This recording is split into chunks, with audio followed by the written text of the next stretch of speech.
गहरी चर्चा और विमर्श सुनने के लिए। कितने लोग आज की तारीख में सुनते हैं। दरअसल होता यह है कि ऐसा जब भी कोई मुद्दा हो जाता है तो उस पर टकराव से ही निष्कर्ष निकालने की कोशिश होती है। पर क्या जो मुद्दा हम आज यहाँ पर राष्ट्रीयता और धर्म से जोड़कर उठा रहे हैं, क्या उसका समाधान केवल टकराव से निकलेगा? क्योंकि टकराव है विचारों में।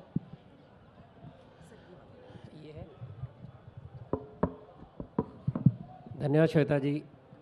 सबसे पहले मैं आज तक का बहुत बहुत अभिनंदन करना चाहता हूं कि हिंदी साहित्य को इतना बड़ा मंच आपने दिया, उसके लिए कई वर्ष आपने मेहनत की, इसके लिए आपका बहुत बहुत अभिनंदन। और दूसरा, आपने ऐसे विद्वान के साथ बिठाया। जब मैंने लिखना शुरू किया था, विद्वान ऑलरेडी पीएचडी और बहुत कुछ कर चुके थे और मैं उस समय सीख रहा था, पढ़ रहा था, तो इसके लिए उनके साथ बिठाने का धन्यवाद। और एक विषय भी ऐसा है जिस पे चर्चा होनी चाहिए। मुझे नहीं लगता टकराव है, क्योंकि राष्ट्रीयता के विषय के ऊपर, धर्म के विषय के ऊपर राष्ट्रीय स्वयंसेवक संघ 1925 से बात कर रहा है। और इतना ही नहीं तो वो परसुएशन के द्वारा ही कर रहा है, कभी कन्फ्लिक्ट द्वारा नहीं करता। और सबसे उनकी मित्रता है, इसीलिए नए लोग जुड़ते हैं। अब आप कहेंगे जहाँ तक धर्म का प्रश्न है, मैं कहूँगा कि पहले ये स्पष्ट कर लें कि धर्म ये मजहब नहीं है, पंथ नहीं है, ये कोई संप्रदाय नहीं है। धर्म ये भारत की आत्मा है। एकमात्र भारत ऐसा है जिसके अंदर धर्म के आधार पर राज्य चले, जिसके अंदर बेसिकली धर्म है क्या? Sense of duty, sense of ethics, sense of duty to each other. पिता का धर्म है, पुत्र का धर्म है, गुरु का धर्म है, राजा का धर्म है। ये सारे पंथों और संप्रदायों के अलग हैं, इससे ऊपर है। और चाहे महाभारत हो, चाहे रामायण हो, सारे इसी धर्म के आधार पर बिना किसी पंथ का नाम लिए बने हैं।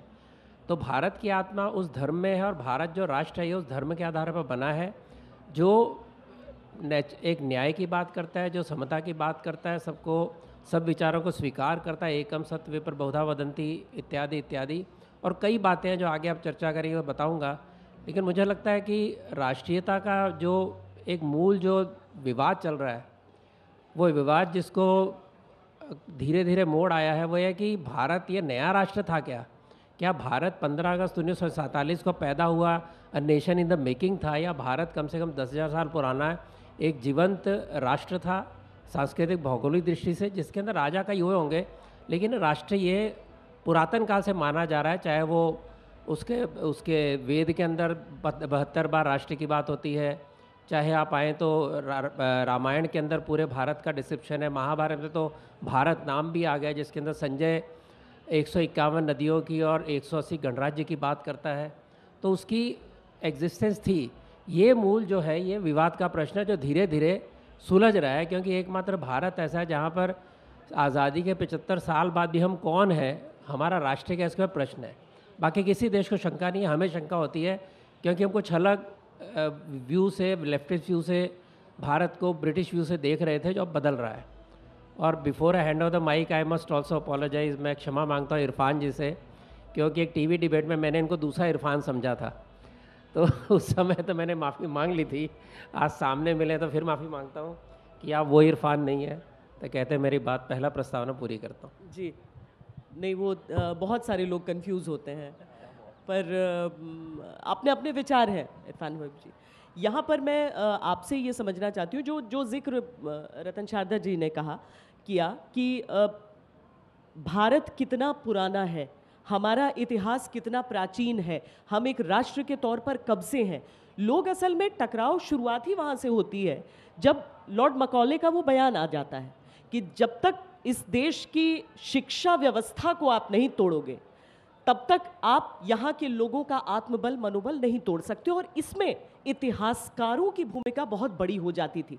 क्या हम ये समझें कि इतिहास को देखिए, आप रीराइट नहीं कर सकते, इतिहास तो तथ्य तो वही रहेंगे कमोवेश, लेकिन रीविजिट जरूर कर सकते हैं शायद हम इतिहास को। नहीं, मैं ये एक ऐसा विषय है जिस पर बहुत ज़्यादा बातचीत होती है, और हम ऐसे समय में जी रहे हैं जहाँ आज पर बात कम होती है और कल पर बात ज़्यादा होती है, और आज को भी कल के नज़रिए से देखने की कोशिश की जाती है, जो बड़ा मुश्किल है, लेकिन हम कर रहे हैं। एक जो अभी रतन शारदा जी ने बात किया, धर्म को राष्ट्र से जोड़ने वाली बात, क्योंकि मैंने एक किताब अभी 4-5 साल पहले किया था, इंडियन नेशनलिज्म, जो उसका हिंदी भी भारतीय राष्ट्रवाद छपा, राजकमल ने छापा। उसमें कोशिश ये किया दिखाने की कि भाई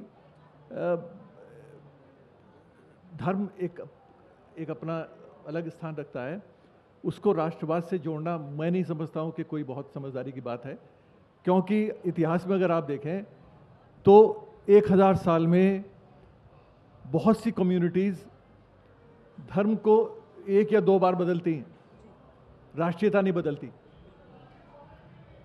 फिर आज की बात अगर आप करें, पिछले 50 साल की बात, धर्म के नाम पर हमारा देश बटा, 2 राष्ट्र बने, एक पाकिस्तान और एक भारत। जो देश धर्म के नाम पर बना, इस्लाम के नाम पर बना, वो देश 25 साल धर्म के नाम पर एक नहीं रह पाया, और वहाँ संस्कृति, भाषा वो आगे आई, आड़े आई, धर्म पीछे हो गया, है ना। बंगाली भी मुसलमान थे और यहाँ के पंजाबी भी मुसलमान हैं, आज भी हैं, लेकिन राष्ट्रीयता को लेकर उनमें झगड़ा हुआ, उसको लेकर 2 राष्ट्र बने, धर्म एक रहा, भाषा के नाम पर राष्ट्र बने, संस्कृति के नाम पर राष्ट्र बने। जिन लोगों का मजाक बनाया जाता था पंजाब में, अब पाकिस्तान के बहुत लोग, मैं भगत सिंह के मामले में कई बार पाकिस्तान गया हूँ, लाहौर लोगों से बात हुई है, और लोग कहते हैं कि भाई मुजीबुर रहमान का मजाक बनाते थे कैबिनेट मीटिंग में पंजाबी। तो ये एक शुरुआत थी उस डिवीजन की, जो धर्म के नाम पर इकट्ठा हुआ था, जो साथ नहीं रह पाया। तो इसलिए राष्ट्रीयता और धर्म ये 2 अलग चीज़ें, मैं उसको बिल्कुल एक नहीं मानता हूँ। एक राष्ट्र में बहुत से धर्म हो सकते हैं, और एक स्पिरिचुअल फिलोसफिकल तरीका देखने का है, वो आप इस्तेमाल कर सकते हैं, जो अभी रतन शारदा जी की बातों में कुछ था, उससे मुझे डिसएग्रीमेंट नहीं है।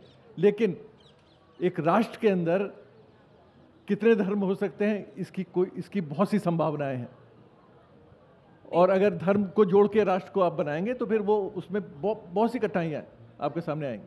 हालांकि चूंकि आपने जिक्र कर दिया बांग्लादेश का, जहां पर आपने जो पहली बार मुझे लगता है कि भाषा के आधार पर एक देश बन गया होगा, मजहब के आधार पर नहीं, लेकिन आखिरकार जिस जगह पर आकर वो देश खड़ा हुआ है, वहाँ रतन शारदा जी धर्म बड़ा हो गया है शायद।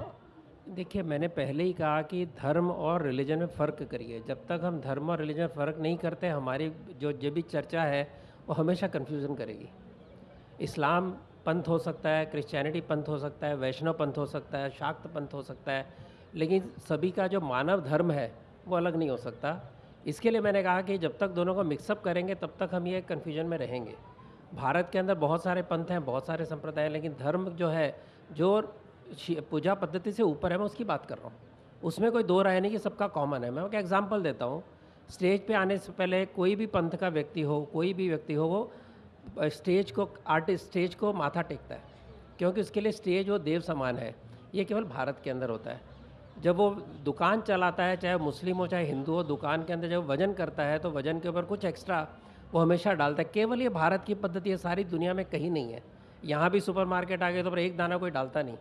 हम रूंगा लेते हैं, सब्जी लेते हैं, ऊपर से मिर्ची डाल देते हैं, दाल लेते हैं, 2 मिठाई में एक और आधा एक उसके अंदर पेड़ा डालते हैं। जो विशेषता है कि अगर मैं व्यापार कर रहा हूँ, मैं धर्म की तरह व्यापार करूँ, मैं अपना नुकसान करूँ, ग्राहक का नुकसान ना हो, ये जो एक भाव है, ये भाव टिपिकली भारतीय है।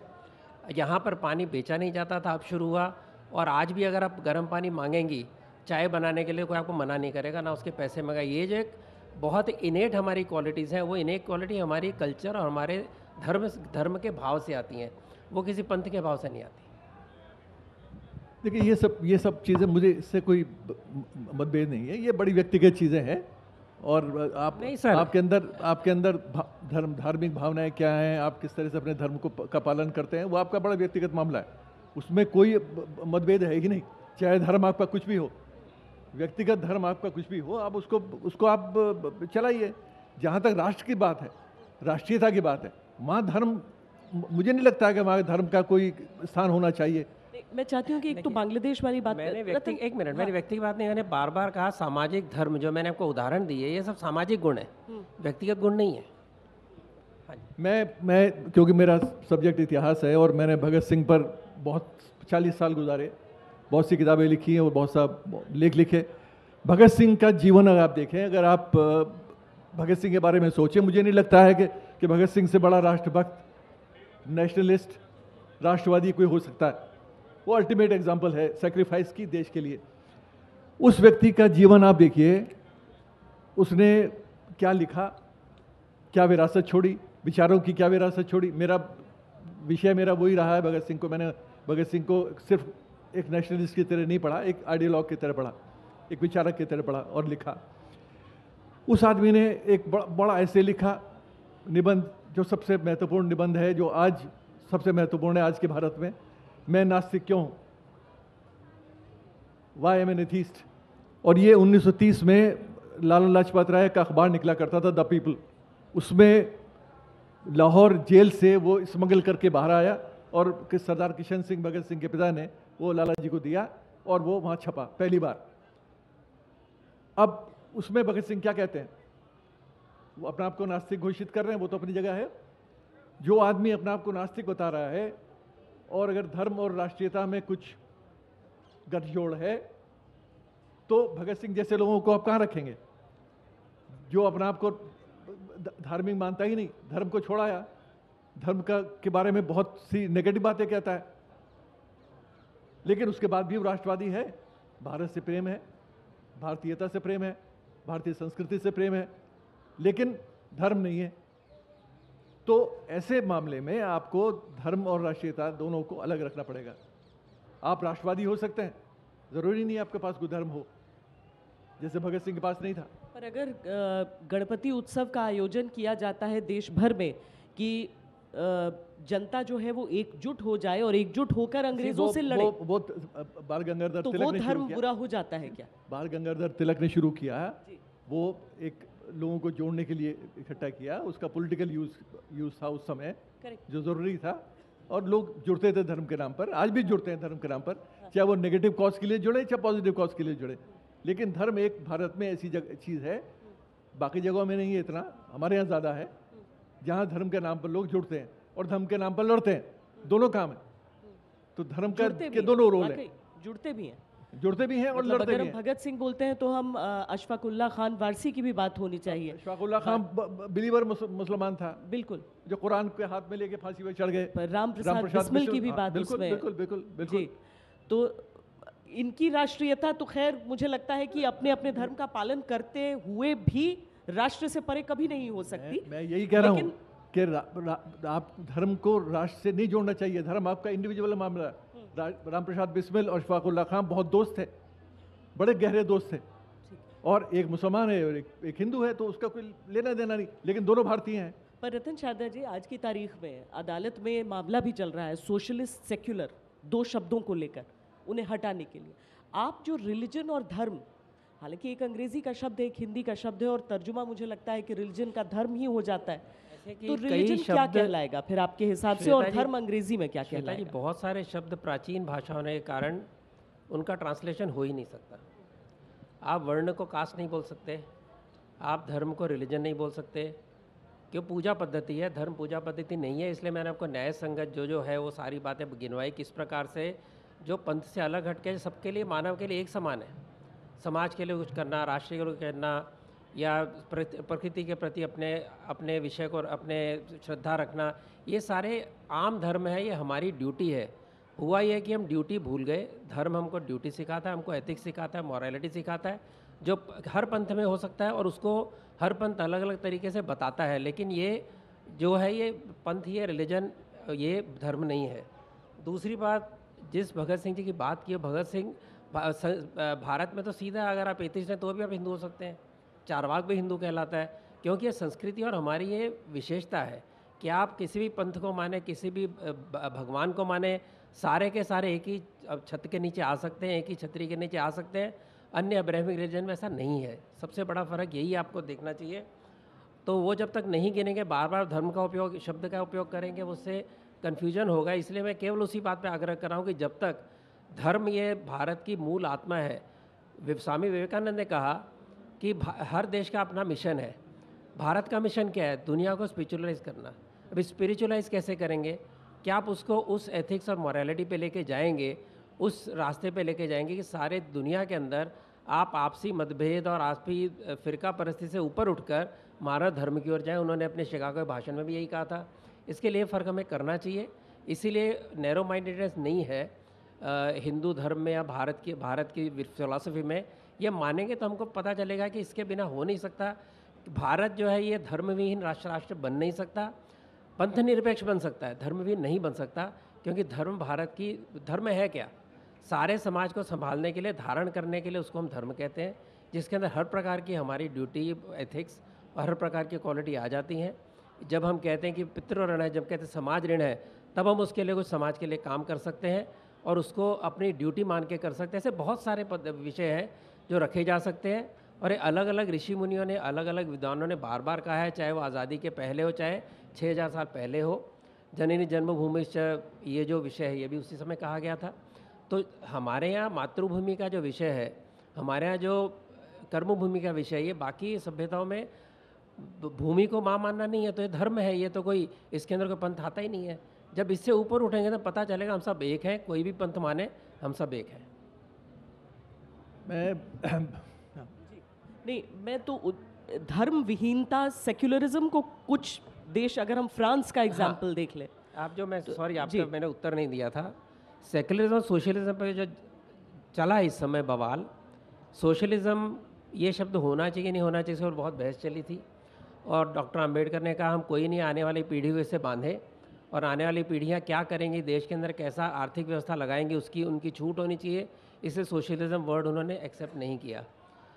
सेक्युलरिज्म भी इसलिए एक्सेप्ट नहीं किया। अगर आप पढ़ेंगे उस समय की डिबेट लोकसभा की, और उस डिबेट में सारे विषयों में गहन बहुत चर्चा हुई। बाद में ध्यान में आया क्योंकि हमारी सभ्यता मूल रूप से सेक्युलर है, तो हमें सेक्युलर शब्द की अलग से आवश्यकता नहीं है लगाने की। इसके कारण शब्द नहीं लगाया गया था। 1976 में लाया गया, उसकी चर्चा भी हुई नहीं। हम जैसे लोग जेल में थे, उस पर किसी प्रकार की चर्चा हुई नहीं, और वो शब्द लाया गया। अर्थविहीन शब्द ऐसा मैं मानता हूँ। और सेक्युलरिज्म एक स्टराइल शब्द है और एक तरह से नेगेटिव शब्द है हमारे भारत के हिसाब से, कि हम तो पंथ, सर्वपंथ संभाव की बात करते हैं। हम ये तो कहते नहीं कि स्टेट और रिलीजन अलग होना चाहिए। तो क्रिश्चियन कंसेप्ट था। वेस्टर्न वर्ल्ड में क्यों सेक्युलरिज्म लाना पड़ा? पोप से अपने आप को बचाने के लिए। राजाओं ने कहा पोप बहुत सिर के ऊपर नाच रहा है, उसको बचाने के लिए सेक्युलरिज्म कहकर और स्टेट और चर्च को अलग किया गया। भारत में ऐसा है ही नहीं, हमारे स्वभाव में है सारा। तो इतने साल जब नेहरू जी ने कहा कि मेरी जो राख है वो गंगा जी में बहाई जाए, वो तो सेक्युलर थे, वो तो एथिस्ट थे। उनको भी कहा, उन्होंने भी कहा, क्योंकि वो भी यहाँ की सभ्यता को मानते थे। तो जब हम अपनी संस्कृति को जोड़ेंगे अपने हजारों वर्ष पुराने इतिहास से, तो हमें बातें जो बहस चली अर्थहीन लगेगी हमें। चलिए, ये सब बातें बड़ी अच्छी लगती हैं सुनने में, और लेकिन आप ज़मीन पर देखें हमारे देश में और दुनिया में धर्म के नाम पर क्या क्या हो रहा है, ये हम सब जानते हैं। हमारे देश में क्या हो रहा है, धर्म की परिभाषा वो नहीं है जो आप देखें। वो बड़ी नोबल परिभाषा आपने दिया है, बड़ी व्यक्तिगत और बहुत ही फिलोसफिकल, वो सही है, उसमें कोई डिसएग्रीमेंट हो ही नहीं सकता। लेकिन ज़मीन पर क्या है, आप क्या कर रहे हैं, धर्म का कैसे इस्तेमाल कर रहे हैं, राजनीति में क्या कर रहे हैं, समाज में क्या कर रहे हैं। और हिंदू धर्म की बात, अब सेकुलरिज्म की जहाँ तक बात है, सेकुलरिज्म तो एक उसका कॉन्टेक्स्ट देखिए ना। सेकुलरिज्म कहाँ से आया? यूरोप का से जन्मा, चर्च और स्टेट के कॉन्फ्लिक्ट है, उससे सेकुलरिज्म की बात की पैदाइश होती है। अब हिंदुस्तान में जब सेकुलरिज्म आता है तो यहाँ पर क्योंकि आपके पास कोई और शब्द नहीं है अंग्रेजी में इस्तेमाल करने के लिए, सर्वधर्म संभाव तो हमारा अपना है, पुराना है। अंग्रेजी में आप लिखेंगे तो सेकुलरिज्म कॉन्स्टिट्यूशन में इस्तेमाल किया हमने। अब सेकुलरिज्म को रीडिफाइन किया, यूरोप की डेफिनेशन हमने एक्सेप्ट नहीं की। यूरोप का सेकुलरिज्म एथिस्टिक है, हमारा सेकुलरिज्म एथिस्टिक नहीं है। आप सेकुलर हो सकते हैं और बिलीवर भी हो सकते हैं, जो दो फर्क है यूरोप से और हमारे हिंदुस्तान के सेकुलरिज्म से। तो जहाँ तक सेकुलरिज्म का सवाल है, उसको एक ऐसा शब्द बना दिया, एक गाली बन गया हमारे यहाँ जिस तरह से उसका इस्तेमाल होता है। वो एक्चुअली सच्चाई नहीं है। वो सर्वधर्म संभाव की बात ही कर रहा है, टॉलरेट करने की बात कर रहा है। टॉलरेट भी नहीं, रेस्पेक्ट करने की बात करता है। आप दूसरे धर्मों का सम्मान करें, सिर्फ टॉलरेट ना करें। टॉलरेट नेगेटिव वर्ड है। आप सम्मान कीजिए, मुसलमान हिंदू धर्म का सम्मान करें, सिखों का सम्मान करें, एक दूसरे का सम्मान करें, वो सेकुलरिज्म है। वो हमारा भारतीय सेकुलरिज्म है, यूरोप का सेकुलरिज्म नहीं है वो। यूरोप जो है वो तो एक धर्म पे बेस्ड था ना। वो कहता है कि आप सार्वजनिक तौर पर वहाँ कोई तो रिलीजन नहीं, यूरोप तो वो सोच भी नहीं रिलीजियस सकता सिंबल आप है। दिखाई नहीं, न टीका, न टोपी, है। न पगड़ी, न कुछ क्रॉस। हाँ, वो आप तो कुछ नहीं दिखा वो तो कुछ ऐड करूं? फ्रेंच सेकुलरिज्म है पर्टिकुलरली। जी। फ्रांस में जिस तरह से डिफाइन किया अमेरिका जाता है। में, जी, पर अमेरिका में, अमेरिका अमेरिका में, की एग्जाम्पल यूके के अंदर, अमेरिका में, यूरोप के अंदर आप सेकुलर है, लेकिन जो कैंडिडेट है, जो प्रेसिडेंट बनता है, बाइबल पे कसम लेता है। यूरोप की यूके की असेंबली, वहाँ का जो हेड है प्रीस्ट, वो उद्घाटन करता है। वहाँ की रानी चर्च की प्रमुख है आज राजा। तो ऐसा नहीं है, सेकुलर का ये नहीं कि अपना धर्म छोड़ दें, आप अपना पंथ छोड़ दें। सेकुलर का मतलब है कि सभी को आप इक्वल इज्जत दें, सभी को इक्वल स्थान दें, वो सेकुलर है। और एथिस्ट बिल्कुल नहीं है। एथिस्ट होता तो यूके के अंदर चर्च का स्थान क्या था पार्लियामेंट के अंदर, यूएस के अंदर क्या स्थान था पार्लियामेंट के अंदर। आज अगर यूएसए में सारा झगड़ा चल रहा है, किस बात पे चल रहा है कि चर्च को वापस लाओ, और चर्च वापस नहीं भी लाए तब भी वहाँ भी प्रीस्ट होता है, तब भी बाइबल पे कसम खाते हैं। नहीं, हालांकि अभी जो यहाँ उनकी अगर आप बाइबल पे इंटेलिजेंस चीफ कसम बनने खाएंगे वाली या- हैं, वो हाँ। इससे पहले उन्होंने गीता पर बिल्कुल, हाथ रखकर बिल्कुल। कसम खाई थी। इसीलिए बात ये है, atheist नहीं देखिए गवर्नेंस में क्या रोल है। एक बात मिनट और मैं जो कह रहा ऐड हूँ कर दूं, जी। पाकिस्तान हिंदुओं ने नहीं मांगा था, या देश का बंटवारा हिंदुओं ने नहीं मांगा था। देश का बंटवारा सैयद अहमद ने कहा था कि हम दो कौम एक साथ नहीं रह सकते, उसके कारण बंटवारा हुआ। बंटवारा अधूरा हुई अलग बात है, लेकिन मैं मानता हूँ हो गया। अगर हो गया तो यहाँ पर अगर मैं माना कि हम पंथ के आधार पर देश नहीं है, तो आज पंथ के आधार पर हम क्यों कानून मांगते हैं, पंथ के आधार पर क्यों हम अपनी विशेषताएं मांगते हैं? नहीं होनी चाहिए ना। फिर अगर आप सेक्युलर कहते हो, सर्वपंथ समभाव कहते हो, तो सीधी बात है सबके लिए एक समान कानून हो, सबके लिए एक समान के अधिकार हो, बात खत्म हो गई। प्रिविलेजेस क्यों? फिर एक समान के अधिकार नहीं हो सकते ना। हिंदू धर्म में एक समान के अधिकार नहीं थे, आज तक लड़ाई चल रही है। तो वो एक सेक्शन रहा है जो डिप्राइव्ड रहा है, जो मार्जिनल रहा है, उसको अधिकारों की ज़रूरत है, उसको सम्मान की ज़रूरत है, वो लड़ रहा है। तो ठीक है, वो हमारा अपना देश का मामला इरफान है। जी, इसे एक सेकंड, हाँ, वही चीज़ हमारे धर्म को लेकर है। बात यह है कि आप मैं ये नहीं कह रहा हूँ कि हमारा सेकुलरिज्म जो है एथिस्टिक है, हमारा नहीं है। हमारा तो धर्म निहित है, उसमें धर्म मौजूद है, लेकिन एक दूसरे का सम्मान, वो सम्मान होना चाहिए जो हम अपने जीवन में, जब आप यूरोप के एग्जाम्पल दे रहे हैं, अमेरिका का, धर्म के नाम पर वहाँ पर शपथ ली जाती है, धर्म का एक अपना स्थान है, लेकिन धर्म का स्थान गवर्नेंस में नहीं है, डिस्क्रिमिनेशन नहीं है, एक दूसरे से नफरत नहीं है, एक दूसरे से प्यार मोहब्बत है।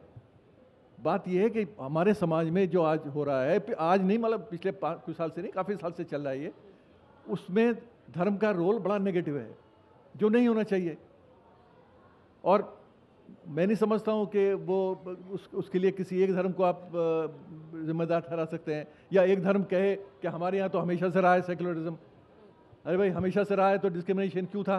ये अंग्रेज़ों के साथ थोड़ी डिस्क्रिमिनेशन हुआ है, ये तो सेंचुरी से चला आ रहा है। कितनी किताबें हैं, आप पढ़े, उठा के देख लीजिए, पढ़ लीजिए। उन सब डिस्क्रिमिनेशन से हमें लड़ना है, हिंदू धर्म के अंदर भी और हिंदू धर्म के बाहर भी। इस्लाम जो अपने आप को एगैलिटेरियन रिलीजन कहता है, जो जाति और भेदभाव से दूर के अपने आप को बताता है, वहाँ क्या हो रहा है? वहाँ एक सैयद अंसारी की बिरादरी में शादी नहीं कर सकता है, वहाँ वही कास्टिज्म है जो हिंदू धर्म में है, वो सिर्फ हिंदुस्तान में है। अरब में जाइए, कहीं जाइए, वहाँ नहीं मिलेगा। दूसरी चीज़ जो इससे पहले बात हुई, अगर धर्म इतना महत्वपूर्ण है राष्ट्रीयता के लिए, तो इस्लाम के नाम पर 50+ मुल्क क्यों हैं? उनकी कोई राष्ट्रीयता है, उनकी कोई आइडेंटिटी है ना, नेशनल आइडेंटिटी। धर्म तो एक ही है, सब इकट्ठे क्यों नहीं हो जाते धर्म के नाम पर? नहीं हो सकते, क्योंकि उनकी राष्ट्रीय, उनकी लिंग्विस्टिक आइडेंटिटी है, नेशनल आइडेंटिटी है, जो धर्म से अलग है। और खून खराबा रोज आप देख रहे हैं पूरे दुनिया में, पूरा वेस्ट एशिया लड़ रहा है और सब मुसलमान हैं, मार रहे हैं एक दूसरे को। तो बात यह है कि धर्म और राष्ट्रीयता दो अलग चीज़ें हैं बिल्कुल, उनको मिलाना खतरनाक है, और उनको डिसॉल्व करना, उनके अंदर जो बाउंड्रीज है उनको ऑलमोस्ट ख़त्म करने की कोशिश करना, और ये दिखाना कि धर्म के नाम पर राष्ट्र बन सकता है। पाकिस्तान बना था ना धर्म के राष्ट्र पर, तो क्या हालत है पाकिस्तान की? अपनी क्या हाल है? उनके अपने इस्लाम की क्या हालत है? और बटा है वो अलग बात है, लेकिन जो बट के बचा है उसमें क्या हो रहा है? रतन शारदा जी, कुल मिलाकर वही कि जो आपका जो पर्याय, जो आप अर्थ कह रहे हैं, हाँ नहीं, आप जो धर्म का के मायने बता रहे हैं वो समाज के हिसाब से धर्म के मायने अगर हम लगाए तो राष्ट्रीयता सही है। उत्तर दे दूं फिर नहीं, उसके साथ ही आप बता दीजिए इसका भी। लेकिन धर्म के नाम पर भी कौन सी लड़ाइयाँ नहीं हो रही हैं, और वो इस्लाम के साथ ही उसका एग्जाम्पल देके बता रहे हैं। बिल्कुल, उसका कारण है, पहली बात है कि इन्होंने जो रिफॉर्म्स की बात की, हिंदू धर्म एकमात्र ऐसा धर्म है जिस, अभी मैं हिंदू पंथ की बात कर रहा हूँ, हिंदू धर्म की बात नहीं कर रहा हूँ। धर्म तो हिंदू से ऊपर का शब्द है, हिंदू संस्कृति का बात है, एक वाइडर डेफिनेशन है, लेकिन नैरो डेफिनेशन में आएंगे तो एकमात्र हिंदू समाज ऐसा है जो रिफॉर्म्स के लिए हमेशा तैयार रहता है, चाहे वो कानूनी रिफॉर्म हो, चाहे सामाजिक रिफॉर्म हो। भक्ति मूवमेंट चली और जाति और वर्ण के विरुद्ध जो विद्रोह भक्ति संप्रदाय ने किया और उसके कारण कई संप्रदाय बने, उसका भारत में स्वागत हुआ, किसी ने किसी का खून नहीं किया। लेकिन ऐसा रिफॉर्म इस्लाम में हो सकता है क्या, क्रिश्चियनिटी में हो सकता है क्या? नहीं हो सकता है। जो अलग अलग राष्ट्र बने, शिया और सुन्नी का झगड़ा है, कहीं पर भाषा का झगड़ा है, क्योंकि उनको यूनिफॉर्मिटी चाहिए। जबकि हमारी संस्कृति में, हमारे धर्म में, हमारे राष्ट्र के अंदर जितनी भाषाएं, जितनी संस्कृति, सबकी इज्जत है, सबका सम्मान है। हम कहते हैं हम यूनिफाइड एक कल्चर है जिसका जो एक्सप्रेशन है वो डाइवर्सिफाइड है, जिसको कि हम बड़े आनंद से उत्सव की तरह मनाते हैं। वही नया साल, वही दिवाली, वही होली, अलग अलग जगह पर नवरात्रि अलग अलग तरीके से मनाई जाती है, सब उतने आनंद लेते हैं, नाम अलग होंगे। तो जब हम इस भाव से देखते हैं, इसका कारण है कि हम डाइवर्सिटी को स्वागत करते हैं, हम उसको नेगेटिव नहीं गिनते। ना हम अपने पंथ को, हमारे धर्मों को क्वेश्चन करने वाले को की हत्या करते हैं, ना उसको हेरेटिक बोलते हैं। हमारे हेरेटिक शब्द ही नहीं है, हमारे यहाँ इस तरह के शब्द नहीं है जिसके अंदर कहा जाए कि अभी ये अगर ये नहीं ये बात मानता हमारे पंथ से इसको बाहर निकालो, इसको सजा दो, मृत्यु की सजा दो। इसके लिए दोनों में फ़र्क है, इसीलिए भारत एक है। जिस दिन भारत को एक पर्टिकुलर विचार से बांधकर उसको लाने की कोशिश की जाएगी, डाइवर्सिटी को चेंज किया जाएगा, उस समय समस्या होगी। और इसी कारण हमारे यहाँ डाइवर्सिटी का इज्जत है, इसलिए भारत एक है। और इसलिए एक नहीं है कि मज़हब एक है, हमारी संस्कृति, हमारा धर्म एक है, मज़हब कई होंगे। आपने एक और प्रश्न किया था। मैं वही कह रही हूँ, जो चीज़ वो कह रहे हैं कि धर्म और राष्ट्रीयता को एक नहीं माना जा सकता, क्योंकि बार बार और धर्म को पंथ कह रहे हैं। समस्या वहाँ है। पाकिस्तान पंथ के आधार पर बना था, इसलिए पाकिस्तान के अंदर जो भाषा उनकी नहीं थी उर्दू, पंथ कुछ नहीं साहब, ये आप ये मैंने आपको रोका। चलिए सेशन का नाम बदल के मैं बोलती हूँ पंथ और राष्ट्रीयता। चलिए इसी पे नहीं, क्योंकि धर्म अलग है ना। हाँ। मैं धर्म को मानता हूँ, कुछ अलग नहीं है साहब, बिल्कुल बिल्कुल गलत है। ये देश को जोड़ने वाला धर्म है, इसलिए उत्तर से लेकर दक्षिण तक, पूर्व से लेकर पश्चिम तक सारे भारत के अंदर 53 शक्तिपीठ हैं। हमारे यहाँ 12 ज्योतिर्लिंग हैं, हमारे 4 कुंभ मेले चलते हैं, जहाँ पर हर प्रांत के, हर जाति के, हर पंथ के लोग आते हैं और उसको स्वीकार करते हैं। इसलिए भारत एक है। अगर हम उसको छोटे छोटे उसमें नापने लग गए कि अभी इन्होंने कहा प्रिविलेज होने चाहिए, क्यों होनी चाहिए माइनॉरिटी प्रिविलेज? किसी भी पंथ को क्या प्रिविलेज होनी चाहिए? अगर सेक्युलर वास्तव में है तो क्यों ऐसा झगड़ा होता है कि जब हमारा डिफेंस मिनिस्टर अपने प्लेन के ऊपर कोई निशान डालता है स्वास्तिक का, जो कि एक अच्छा पॉजिटिव साइन है, तो क्यों उसके लिए ऑब्जेक्शन होता है? अगर हम वास्तव में सबकी इज्जत करते हैं अपने पंथों की, जब सारे पंथों के लोग एक साथ पूजा करते हैं प्रधानमंत्री के साथ, वो भी सेक्युलरिज्म की निशानी है। लेकिन इसीलिए मैंने कहा पंथ धर्म विहीन ये राष्ट्र नहीं हो सकता, लेकिन उसको नैरो माइंड से देखेंगे तो नेचुरली आप इस्लाम से जोड़ेंगे, आप क्रिश्चियनिटी से जोड़ेंगे, ऐसा नहीं हो सकता। ऐसा है, आप ये पंथ धर्म की जो बात करने की कोशिश कर रहे हैं, आप ये थोड़ा सा, पहली बात तो ये है कि आप ये बंद करें जस्टिफाई करना। जो हो रहा है वो उसको आंख खोल के देखिए और उसको बुरा कहिए। मैं इस्लाम के बारे में बुराई कर रहा हूँ, पूरे दुनिया के इस्लाम की जो हो रहा है, जिस तरह से फैला हुआ। एक मिनट सुनिए, अब मैंने बोला था, आप सुने बात। आप हिंदू धर्म को आप उस पर पानी फेर रहे हैं, हर चीज़ को, हर बुराई को। अरे भाई क्या बात कर रहे हैं आप? इस्लाम के अंदर बुराइयां हैं, मैं कह रहा हूँ बुराइयां हैं। मैंने कहा एक सेकंड सुनिए ना प्लीज, आप बात मेरी आप बात सुन लें। अब ये थोड़ी मैं आप इतनी देर से सुन रहा हूँ। आप हिंदू धर्म में सारी अच्छाइयाँ देख रहे हैं, मैंने तो लिखा है ये हेट्रोजेनिटी डाइवर्सिटी, ये हिंदुइज्म की स्ट्रेंथ है।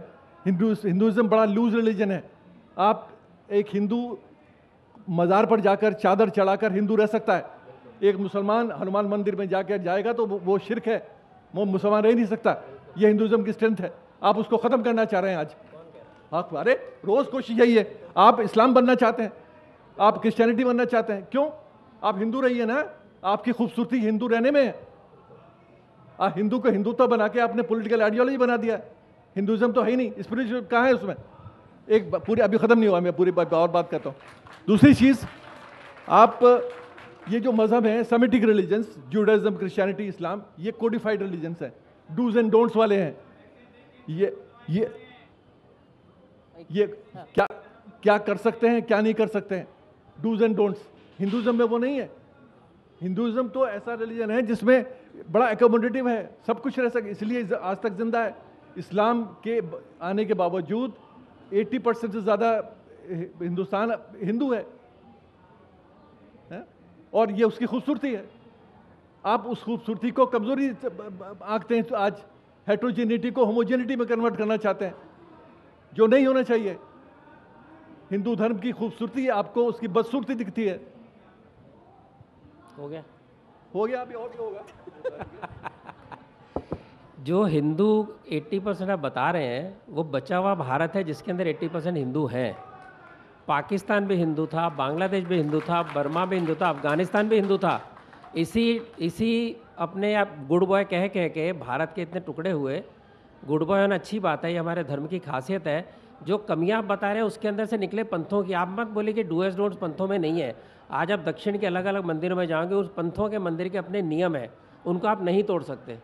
लेकिन जब वास्ट एक ओवरऑल अम्ब्रेला धर्म की देखते हैं, उसके अंदर आप कोई भी नियम नहीं, आप सब कर सकते हैं। मैंने कहा एथिस्ट भी हो सकता है, हिंदू हो सकता है ना। लेकिन जब आप किसी पर्टिकुलर पंथ की बात करेंगे, वहाँ की अपनी पद्धतियाँ हैं, काली मंदिर की अपनी पद्धति है, शिव मंदिर की अपनी पद्धति है, उसका पालन करना पड़ता है। जो नहीं करता उस पंथ में नहीं रहता। चलिए हम डाइवर्ट कर रहे हैं, हम धर्म पर तो बात ही नहीं कर रहे, धर्म और राष्ट्रीयता की बात हो रही है।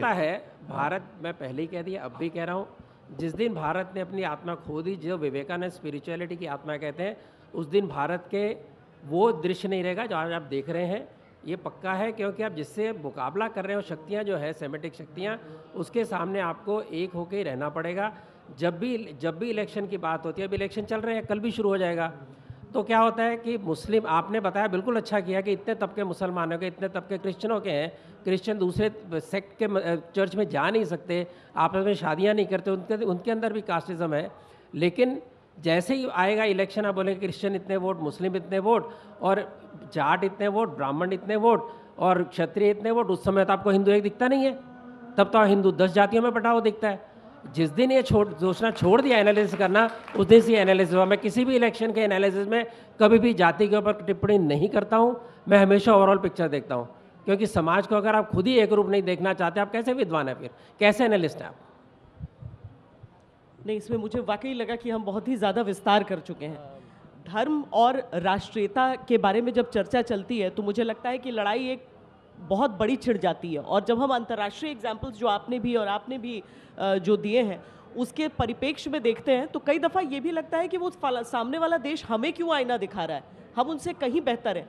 लेकिन वो बेहतरी शायद थोड़ी सी और हमें अपने नज़रिए को थोड़ा और विस्तार देने की ज़रूरत हो जाती है जब धर्म और राष्ट्रीयता की बात आती है। कितनी लड़ाइयाँ लड़ी हैं इस देश ने, एक साथ रहकर, एक होकर।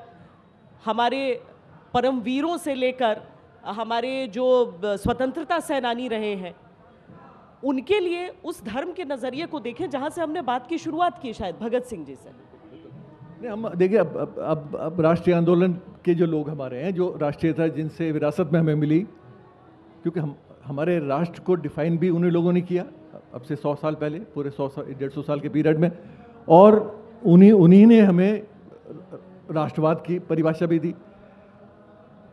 राष्ट्रीय आंदोलन में जो लोग इस राष्ट्रवाद को परिभाषित कर रहे थे, उन लोगों ने आपस में बड़ा संघर्ष किया परिभाषा को सामने लाने के लिए।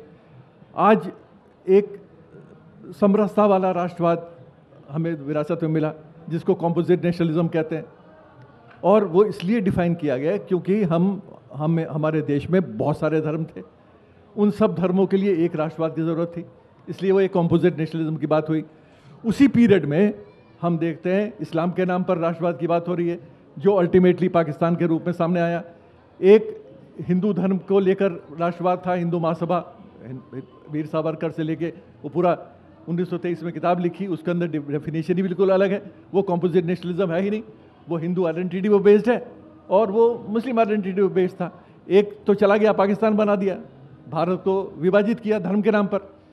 एक ने कोशिश किया आज़ादी के बाद 47 में कि पाकिस्तान अगर इस्लामिक राष्ट्र बन सकता है तो हम हिंदुस्तान को हिंदू राष्ट्र क्यों नहीं डिक्लेयर कर सकते, जिसको गांधी, पटेल, मौलाना आज़ाद, नेहरू और सभी लोगों ने कहा कि भाई अगर आप मुस्लिम लीग की तरह से देश को बनाना चाहते हो तो फिर ये लड़ाई क्यों थी, क्यों लड़ी इतनी लंबी लड़ाई हमने? इसीलिए लड़ी कि हम मुस्लिम लीग की विचारधारा से, जो डिवाइसिव विचारधारा है, जो सेक्टेरियन विचारधारा है, उससे एग्री नहीं करते थे। कांग्रेस पार्टी एक समावेशी राष्ट्रवाद की बात करती थी और वो एक समावेशी राष्ट्रवाद बेस्ड ही राष्ट्र बनाएगी, तो इसलिए वो बात वहाँ ख़त्म हो गई। लेकिन ये सवाल उठा उस समय, तो जो विरासत में हमें राष्ट्रवाद मिला वो एक कॉम्पोजिट नेशनलिज्म था, जिसको हमने चलाया और आज भी हम उसको याद रखने की कोशिश करते हैं। उसमें कौन लोग थे? उसमें भगत सिंह जैसे लोग जिनका मैंने नाम लिया, सुभाष चंद्र बोस को पढ़िए। आज सुभाष चंद्र बोस के बारे में बड़ी बड़ी बात होती है, आईएनए से शुरू करते हैं। अरे भाई, सुभाष चंद्र बोस आईएनए नहीं है, आईएनए तो सुभाष चंद्र बोस का आखिरी लड़ाई है। 1920 और 1930 का सुभाष चंद्र बोस देखिए ना, क्या क्या लिखा है वो पढ़िए ना। हरिपुरा सेशन 50 पेज का भाषण है, अध्यक्षीय भाषण, वो पढ़िए, उसमें पता चलेगा क्या विजन था सुभाष चंद्र बोस का। साइंटिफिक टेम्पर की बात करता है, कॉम्पोजिट नेशनलिज्म की बात करता है, जेंडर जस्टिस की बात करता है, महिलाओं के साथ को सम्मान मिलना चाहिए, आपसी हालांकि मुझे लगता है कि जब अगर आज हम पलटकर वीर सावरकर को जज करेंगे तो हम पलटकर उस दौर को भी जज करेंगे जो भगत सिंह, चंद्रशेखर आज़ाद जैसे क्रांतिकारियों को उस समय अच्छा नहीं मानता था। उस विचारधारा को भी तो गलत बोलने की हिम्मत होनी चाहिए। फिर मैं जोड़ूं कुछ? जी देखिए, सावरकर की किताब अगर पूरी पढ़ेंगे तो उसने ये कहा कि हिंदू राष्ट्र में हर पंथ को, हर संप्रदाय को इक्वल अधिकार होंगे। अगर हिंदू को लगता है मेरे विशेष अधिकार होंगे तो गलत है। ये सावरकर की पुस्तक में लिखा हुआ है, आपने ही पढ़ा होगा ज़रूर, आप बहुत पढ़ते हैं। और इसके अलावा अम्बेडकर ने और बहुत कुछ कहा था। अम्बेडकर ने ये भी कहा था अगर पंथ के नाम पे, धर्म के नाम पे देश बन ही गए हैं तो कंप्लीट एक्सचेंज करिए पॉपुलेशन का, वो भी हमने नहीं माना। और फिर हम जिस मुद्दे से सारा ये डिबेट शुरू हुई थी उसी पे आ गए हैं कि क्या भारत की राष्ट्रीयता 100 साल पहले डिफाइन हुई थी या उसकी राष्ट्रीयता 10,000 साल पहले डिफाइन हो चुकी थी, जिसका अपभ्रंश हुआ, जिसका स्वरूप डिस्टॉर्ट हुआ, बिगड़ा, जिसको दोबारा संवारने की आवश्यकता है। और किसी भी तौर पर ये पंथ के साथ, नैरो माइंडेड के साथ ना सावरकर ने कहा था, जैसे मैंने आपको उदाहरण दिया, इवन जिस भगत सिंह की हम बात कर रहे हो, भगत सिंह ने सावरकर की पुस्तक को ट्रांसलेट करके बांटा था।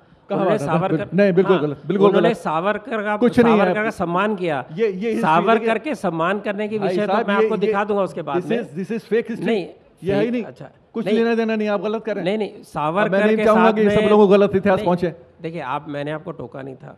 आपके तो अपने विचार है, अपने विचार है। मैं कहता हूं कि जो घर जाके गूगल में करें कि भगत सिंह ने सावरकर के बारे में क्या कहा था, ठीक है? नहीं, आप करिए, मतलब मैं वैसे नहीं करता हूं। मैं कहता हूं जाके घर गूगल कर ले लो। एक मिनट, कुछ लेना देना नहीं। उन्होंने अपनी बात कर दी, आपने कहा कि ये गलत फैक्ट, बिल्कुल गलत, बिल्कुल ठीक है, वो पर अपनी बात कंप्लीट कर लेना। हाँ, तो मेरा ये कहना है कि हम नैरो सोच से बाहर निकलें, अपनी पुरानी जड़ों को मत भूलें। आप उसको, हमारे देश में रिवाज है कि जब कोई व्यवस्था पुरानी होती है उसको बदल के रिफॉर्म करने की पद्धति है, चाहे वो हमारे संत हों, चाहे हमारे विचार हों।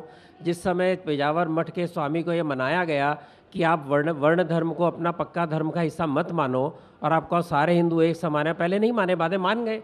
शंकराचार्य भी कुछ मान गए। इसके कारण सभी हिंदू में कोई ऊंच नीच नहीं है। ये ऐसा रेजोल्यूशन विश्व हिंदू परिषद पास कर सका। इसीलिए अगर हम आज जो उफान है, उफान इसलिए है कि लगातार हमको नेगेटिव हिस्ट्री बताई गई, लगातार हमको बताया गया ना हमारे साइंस था, ना हमारे पास विज्ञान था, ना हमारे पास इतिहास था। हम बिल्कुल काम से गए बीते जंगली लोग थे, ये सारा अंग्रेजों ने बताया, उसका आज तक हमें पिलाया गया। उसके विरोध में आज लोग ज़्यादा उबल रहे हैं। मेरा विश्वास है कि आने 5-7 साल के अंदर शांत होगा सारा समाज वापस, और समाज मानेगा कि हमारी जड़ें क्या हैं, हमारी संस्कृति क्या है और हमारा देश क्या है। समाज अपने आप उस स्थल पर आएगा। अब एक टेम्परेरी उफान है जिसको आप लेके सारे समाज को या सारे भारत के विचारों को नेगेटिव नहीं कह सकते। ठीक है, क्लोजिंग कमेंट्स। नहीं, ये तो नेगेटिव कहने की तो बात ही नहीं है, मतलब वो नेगेटिव तो कोई बात हो ही नहीं रही। बात यह है कि आप इतिहास में वो देखने की कोशिश करते हैं जो इतिहास में नहीं था। मैं उस पर सवाल उठा रहा हूँ। आपने जो अभी भगत सिंह का जिक्र किया, भगत सिंह ने अपनी एक लेख में जिक्र किया है सावरकर की 1857 की किताब का, बस सिर्फ एक बार जिक्र आता है कि वो उस किताब को पढ़ना चाहिए, और मैं भी कहता हूँ हमने पढ़ी है, मेरे पास तो किताब है, वो पढ़नी चाहिए। तो वो भगत सिंह ने जिक्र किया, बस उसके अलावा कुछ भी नहीं है, कोई जिक्र नहीं है सावरकर का, ना उनके विचार, सावरकर के विचारों से कोई एंगेजमेंट है, कोई बातचीत नहीं है, और उसमें कोई ताज्जुबी बात भी नहीं है कि भगत सिंह का जीवन इतना छोटा है। भगत सिंह ने बहुत सी चीज़ें नहीं पढ़ी, क्योंकि 6-7 साल के जीवन में 23 साल में जो आदमी चला गया, और जिसमें से 2 साल, मेरा ख्याल है सबसे लंबे समय तक पॉलिटिकल प्रिजनर रहे थे। हाँ, उनसे ज्यादा समय तक जेल में कोई नहीं रहा था भाई। दो साल 2.5 साल करीब जेल में रहा, लेकिन हाँ। उससे पहले वो अंडरग्राउंड रहा है, और एक खुली जिंदगी नहीं जिया एक नौजवान के थे। 17 साल आपने खंडन किया। बस आखिरी विचार आपके हाँ। इस मुद्दे पर आप दोनों के मैं जान लेना चाहता हूँ। तो मैं सिर्फ यही कहना चाह रहा हूँ कि हमारे देश में बहुत सारी चीज़ें ऐसी हैं जो हम राष्ट्रीय आंदोलन से हमें विरासत में मिली। स्वामी विवेकानंद की जिक्र अभी किया, आज इतिहास पर इतना डिबेट होती है, ख़ास तौर से मध्यकालीन भारत पर। स्वामी विवेकानंद की लेख पढ़िए ना, मुगलों के बारे में स्वामी विवेकानंद का क्या विचार थे। स्वामी विवेकानंद ने लिखा कि मैं अपनी सोच के बाद ये मैंने तय किया है, ये मैंने कंक्लूजन मेरा है कि अशोका के बाद अगर कोई देश में ऐसा शासक रहा है जो समावेशी भारत की कल्पना करता था, वो अकबर है, वो अकबर है। ये विवेकानंद लिख रहे। और जाहिर है कि अब मैं नहीं समझता हूँ कि ये कोई बहुत बड़ी बात है। आज क्या नहीं पड़ रही है, क्योंकि आज मुगलों से बुरा कोई है ही नहीं, है ना। आप मध्यकालीन भारत से पीछे जाना नहीं चाहते। इरफान होइब जी, असल में दिक्कत ये हुई थी कि केवल लोगों को जो दिक्कत हुई वो ये हुई कि जो बुरी बातें थी उनका कहीं पर उल्लेख ही नहीं हुआ। हाँ। जो बुरी बातें रही उनका कहीं पर जिक्र ही नहीं हुआ। आपको केवल कुछ पंक्तियां लिख दी गई जिसमें सिर्फ जो पॉजिटिव्स थे। लोगों को इसी बात का ऐसा नहीं है, बहुत सारी चीजें लिखी गई हैं, कम ही लिखी गई। अरे अच्छी चीजें भी नहीं है। बस जैसे एक एग्जांपल मैं अभी आपको देता हूँ, अकबर के दरबारियों में स्कूल में आप भी नहीं चाहेंगे आपके बच्चे पढ़े उसके बारे में। मैं एक बात मानता हूँ कि इन्होंने स्वीकार किया कि 1857 की जो युद्ध था, उस सत्ता संग्राम का पहला युद्ध सावरकर ने कहा, उसके पहले कोई कहता नहीं था। उसको भारत में कहने के लिए कई साल लग गए, वो सावरकर थे। इतना ही नहीं, उसके पहले भी स्वतंत्रता संग्राम में इतने सेनानी होकर गए, चाहे वो डच के विरुद्ध युद्ध हो, चाहे राजा कृष्ण वर्मा ने जो त्रिवेंद्रम में हराया डच को, जिसके कारण दोबारा आए नहीं, वहाँ से लेकर रानी बल्लाल हो, चाहे रानी दुर्गावती, से कहीं भी हमारे इतिहास में इन सभी का कोई जिक्र नहीं है। वो जिक्र अब होने लगा है, और ये स्वतंत्रता संग्राम कई सालों तक चला, सशस्त्र भी और बिना शस्त्र का हिंसा से भी। जब बताया गया कि केवल अहिंसा से आज़ादी पाई गई, वो गलत था। ये अगर इतिहास आता है, इसमें गलत क्या है? उससे गांधी जी कम नहीं पढ़ते, उससे नेहरू जी कम नहीं पढ़ते, लेकिन उसके कारण हमारे जो योद्धा इतने बड़े राष्ट्र के लिए लड़े और जिन्होंने जाने दी, उनका जिक्र तो होना चाहिए। तो जब हम कहते इतिहास लिखो, हम ये नहीं कहते उसको डिस्टॉर्ट करो, हम कहते हैं कि कम से कम जो है उसको स्वीकार करो, उसको लोगों के सामने लाओ, लोगों को बताओ। भगत सिंह, राजगुरु, ये सारे इकट्ठे थे और सारे के सारे उत्तर से दक्षिण तक ये चला। ओवी पिल्लई को कितने लोग जानते हैं, जिसका सारा स्वदेशी के कारण सारा उद्योग नष्ट हो गया? कितने लोग जानते हैं चिदम्बरम ओपी पिल्लई के बारे में? बहुत कम लोग जानते हैं। तो दक्षिण से लेकर उत्तर तक जो स्वतंत्रता का संग्राम चला और एक राष्ट्र माना सबने, उसके लिए सबने ऊपर से नीचे तक संघर्ष किया, उसका जिक्र आज़ादी की लड़ाइयों में नहीं हुआ। वरना वो जो आज़ादी की किताबें एक बार रिजेक्ट हुई, दोबारा ना बनती। ये मेरा कहना है। चलिए, विमर्श और लोकतंत्र की सुंदरता इसी बात पे कि हर व्यक्ति की राय अपनी रहे, और जो हमारी नई पीढ़ी है वो ये समझे जो सही हो। दोनों की बातें, आप दोनों की बातें सुनी है सबने, और अपने अपने विचार उस हिसाब पे सब तय करेंगे। बहुत बहुत धन्यवाद आप दोनों का।